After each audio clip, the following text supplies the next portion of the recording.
দৃশ্যটা কাটতে কিরকম লাগে কমেন্টে উত্তর দিবেন, কমেন্টে জানাবেন। আর এই জায়গাটা কোন জায়গা, এই নদীটা কোন জায়গা এও জানাবেন। ভালো পুরস্কার আছে যদি জানাইতে পারেন এই নদীটা কোন জায়গায়, এই দৃশ্যটা কোন জায়গায়। যদি ভালো লাগে একটা লাইক, একটা কমেন্ট, একটা শেয়ার করে দিবেন যদি এই দৃশ্যটা ভালো মনে করেন।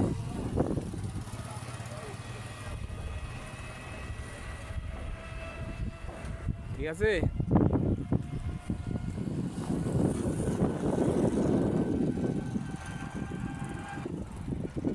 সুন্দর একটা দৃশ্য তুলে ধরলাম, সুন্দর একটা দৃশ্য, একটা ভিডিও বানাইতেছি, সবাই দেখবেন।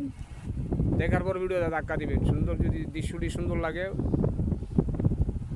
আর কাটতে কেরম লাগে ভিডিওটা ভালো লাগলে কমেন্টে উত্তর দিবেন, কমেন্টে জানাবেন। আর এই জায়গাটা কোন জায়গা বলতে পারলে পুরস্কার আছে।